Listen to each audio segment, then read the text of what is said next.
Nakatakdang ilipat sa Saudi Arabia ang conjoined twins mula Davao del Norte. Libre silang pauoperahan ng gobyerno ng Saudi Arabia para mapaghiwalay. Nakatutok si Von Aquino. Magkadikitang tiyan at iisang atay ng 1-year-old conjoined twins na sina Akiza at Aisha Yosof mula Panabos City, Davao del Norte.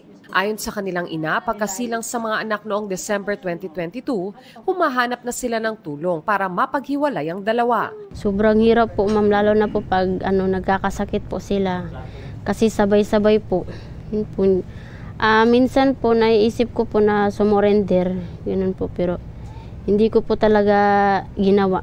Pagtungtong ng 5 months ng kambal, isang Saudi national na pinuno ng Islamic Foundation ang tumulong sa kanila. Nakita po kasi nila yung bata sa CCTV. Yun, nagtuloy-tuloy na po yung tulong niya po. Nirecommend niya po kami dun sa government po ng Saudi. Nitong Pebrero, inaprobahan ni King Salman bin Abdulaziz Al Saud ng Saudi Arabia ang libreng operasyon para mapaghiwalay ang kambal. All necessary services and procedures for Akiza and Aisha Yusuf operation as well as transportation through a medically equipped evacuation plane, accommodation and hospitality for their relatives during their treatment period will be under the state expense.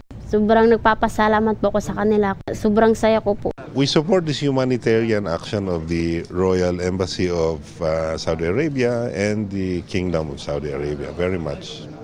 And we appreciate it. Ang kambal na sina Akiza at Aisha ang ikalawang Filipino conjoined twins na tinulungan ng Saudi Arabia. Bukas nakatakdang ibiyaya sa Saudi ang kambal.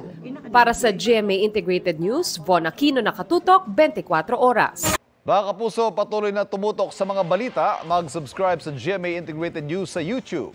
Sa mga kapuso abroad, samahan niyo kami sa GMA Pinoy TV at www.gmanews.tv.